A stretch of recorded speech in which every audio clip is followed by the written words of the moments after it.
so we've moved to the upper deck of the media centre at Paris Airshow. It is pretty much the knockings of the last day. It's still boiling hot. We've found a bit of shade. I'm joined by Geoffrey Weston, who is Senior Vice President at Bain Co. He's also head of their Global Airlines Logistics and Transportation sector, which is a mouthful at this time of day. Well, welcome, and thank you for joining us on ABNcast for a little bit of a sort of quick run through where we are really in the industry. You put out a report, a couple of reports in the run up to this. One in particular looking at quite a broad sweep of where we are as an industry. I know you've been having some interesting conversations, some of which will stay off the record, but still, you get a good idea of what's going on, what people are really telling you. Well, you said the atmosphere is interesting this year. Go on, why? Why do you find it interesting? What's going on? I mean, it's really interesting because it feels very mixed. Like we seem to be in a world where the general background is good, it's positive, there is growth, there's continued growth, but in different parts of the world, you're experiencing very different things. And so really you have an aviation market that can't really be talked about as a global thing anymore. You have to talk about specific countries, you have to talk about specific regions, and really in each region, in each country, we're seeing the market evolve in a very different way. And it's a mixture of the macroeconomic shocks, different tariff policies that are impacting local economies in different ways. We have more armed conflict than has been usual in the last few years. And underlying that all, the airlines are still working very, very hard to get the aircraft up and to work through all the supply chain issues, which are still there. You said before there's been supply chain issues. I think 2 years ago we were here. It was supply chain and people and skills and stuff. But supply chain is still with us. Then there was unhappiness. Then you maybe feel there's a change in tone there that things are being addressed, although there's still challenges, and maybe there will be for the foreseeable. Yeah, that's a great point. I mean, what's happened is that the airlines have simply just put their heads down and they are just getting on with things. Right. So they have found ways to work with it. They've downsized where they need to. They have reached at least much more clarity with the OEM, so they can all see the recovery path. And of course, it does impact different airlines very differently. And so what you have is, for specific airlines who were affected, it's bad news. But probably in totality, it's been quite good because it has restrained capacity a little bit, which commercially is good news. It's focused the minds on doing the routes that make money, make better money, and at the end of the day, that's always been a problem for the airline industry. They've subsidised routes and activities that don't make money, and then when the times are bad, that's when the bills come home. So you talked about it's different for regional. Is this a regional thing? When you say it's different, it's not just one sort of unified sector, or are there subsectors as well? We're very interested in the MRO side of things with MRO management. Your report mentions that as being a bottleneck. Yes. Why is it a bottleneck? And is it who's right. Is anyone to blame for this? Is there anyone to blame? Or what's the solution for this bottleneck? How do you unplug it? Yeah, so it's not really, I don't think it's anyone to blame. I mean, it's a bottleneck for three reasons. One is, as we came out of COVID, there simply wasn't enough skilled staff that was still around. So there's a human bottleneck. Yeah. There's a bottleneck because some of the more advanced engine types simply require more time, time off wing. Yeah. And so, it takes time to adjust the MRO capacity. And because the MROs are also working through the supply chain problems, they had planned the right scaling for the new engine types, but they hadn't planned enough scaling for all of the supply chain issues. Yeah, okay. So it's the unforeseens in some way. That's right. I was at an RTX update earlier, and it was said there that the key to this is lack of material. That's absolutely right. Just a lack of material. Yep. And how do you fix that problem? That's right. Well, it's not fixable, is it? You just have to deal with it. Yep, you have to deal with it. It's more expensive. Yeah. There are more shops competing for less stuff. Yeah. But again, it just feels like, although it is something that the airlines are working just as hard to deal with, it's not necessarily in the top three because all the actions have been set in motion. Yeah. So the management teams are no longer struggling at all. They're just getting on with it. Yeah. I mean, if you're an MRO today, you're not out there angling for more business. No, you are. You've got a great order full book. shop today, and it's going to be full for the next foreseeable. But what you are thinking about as an MRO is, how much more capacity do I want? What is the risk profile of that? Yeah. Where do I want that capacity to be? Do I expand existing facilities? Which part of the world would I want to expand in? It's about efficiency, isn't it? So you're looking at your supply Absolutely. chain and saying, help me become more efficient, help me get these aircraft Absolutely in and right. out as quickly as I can. Yep. As safely as I can, Of course, and then we go from there. On the regional side of things, I know that what you're alluding to is particularly the US. Now, it's generally thought of the US catches a cold, and Yes. or the US sniffs, or what is it? The US sneezes and the world catches a cold. Everyone, yeah. That's the one. Is that a big concern? It's almost impossible to predict one day to the next what's happening over there at the moment, but. Where do you think? And it's uncertainty really that is the problem. Yes, here, it's uncertainty, and you're seeing it with the US consumer. Some of the spending, some of the spending patterns over the last, in fact, even in the last few weeks, have softened a bit. But let's remember, there's been tremendous growth. There was a significant surge in yields. Some of the major airlines have posted some really solid results. It's still a very, very mature market with a large domestic volume that tends to be at least relatively isolated from other things around the world. Yeah, I feel like we've seen this time, which maybe we hadn't seen before with it's the second time Trump's been in, an actual sort of activist response from consumers. They are not buying American. I was talking to someone who lives in Canada, and he said, there are no American products on the shelves. The California winemakers are up in arms because that's their biggest market.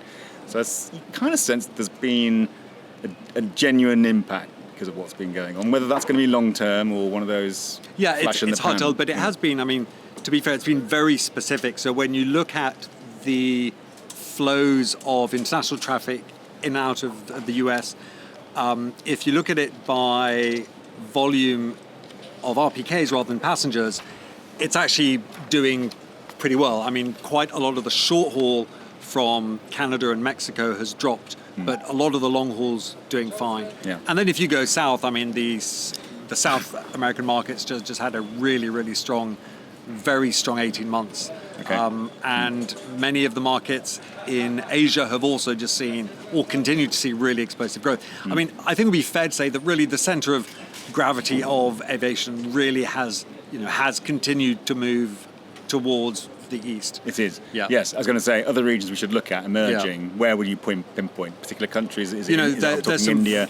I mean, there's India, of course. There's Indonesia. There's Turkey. There's China, of course. I mean, there's Vietnam. There are really many markets where, when we look at our forecast that we do out to 2040 now, there are some parts of the world where we see really, really significant growth for the next 15 years. Yeah. Thinking about sort of the people and workforce issue, that's also where some of the solutions lie, because there's the one thing that you talk to some Indian companies, one thing they tell us they haven't got an issue with is potential workforce. I mean, in terms of numbers, certainly they want to get them qualified and able to work in aerospace, which is obviously not easy.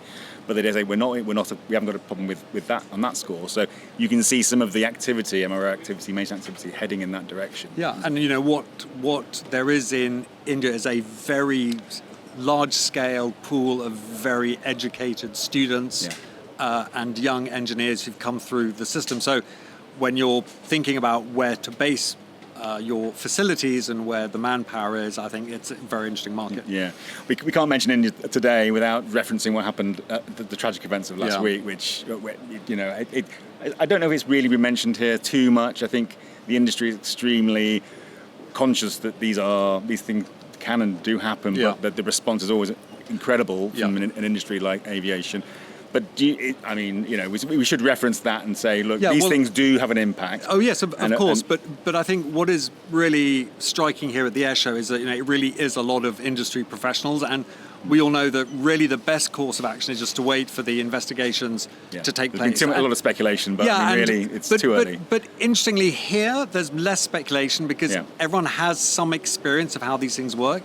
And the key thing is really just let the process run its course. Yeah, and the industry's famously good at sharing its absolutely. It's written a book on it, really. Well, look, it's still statistically a remarkably safe industry, and the the transparency and the internationalism is very striking. Yeah.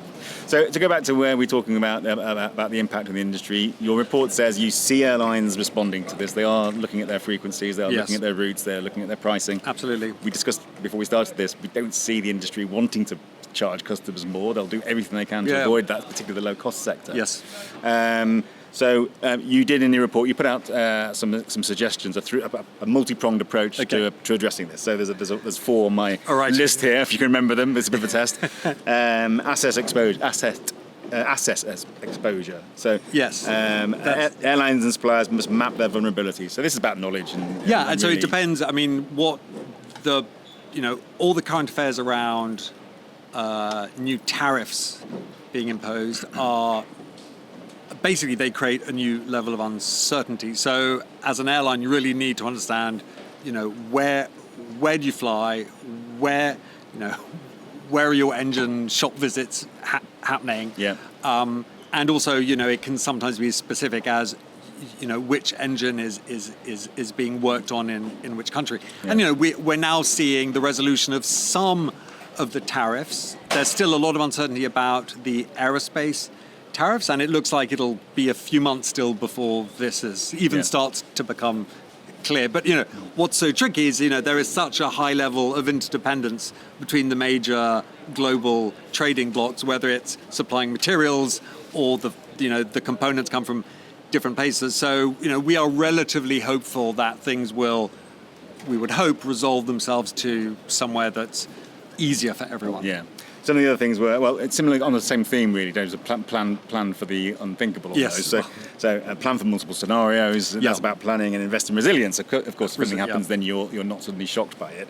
Engage in policy was another one. So again, this is trying to lead the debate rather than be a sort of a rule taker. Yeah, and that's really, it still remains a phenomenon in aviation that the airlines are incredibly fragmented in scale relative to all of the supply chain. So there are interesting opportunities for the airlines to come together and to sort of start to really, to use a common catchphrase, to take back control. Yeah. And occasionally this happens. Sometimes the large airlines in joint ventures can lobby together.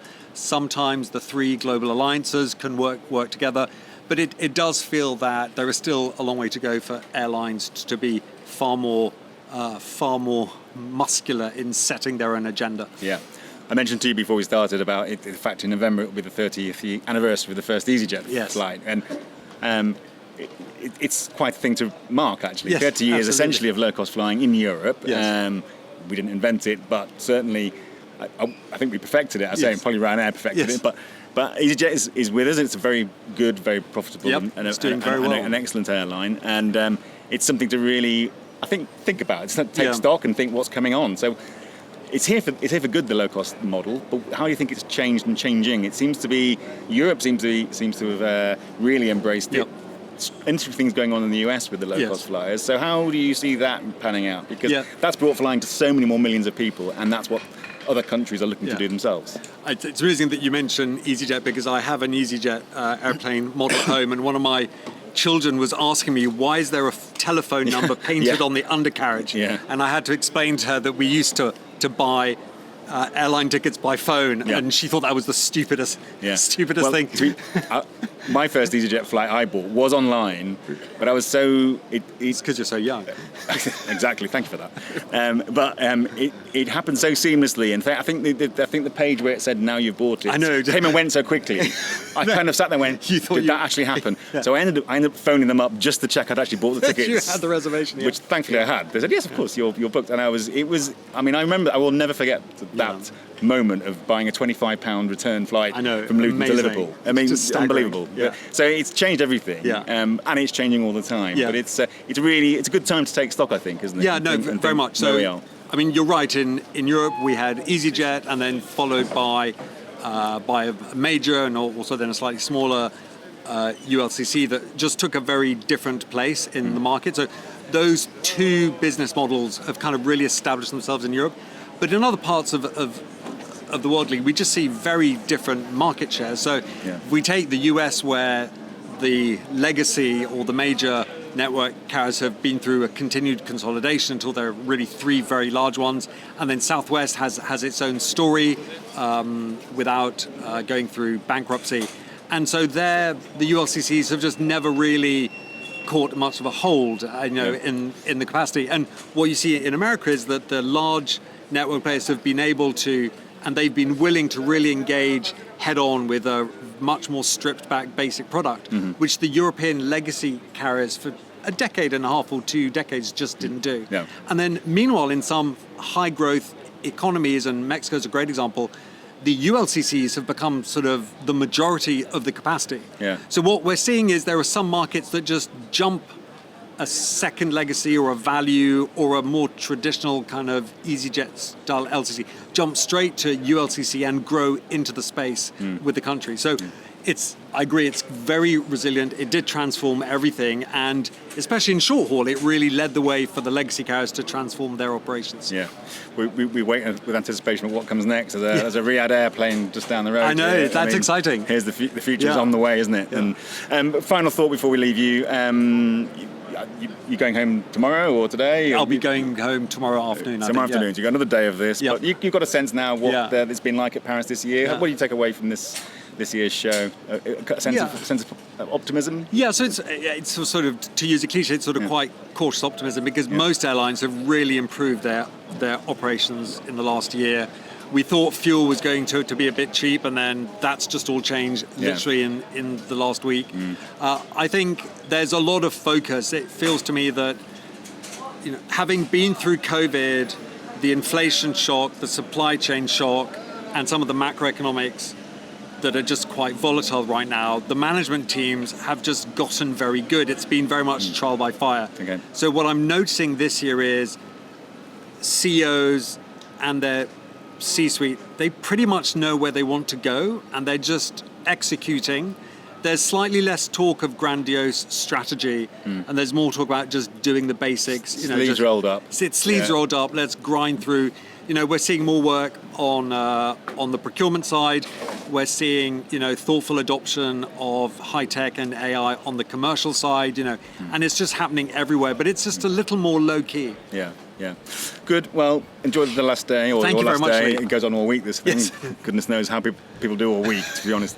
But safe journey back home. Thank you very much. We'll see you again, a new one. That one soon, I'm sure. Thanks a lot, Lee. Cheers.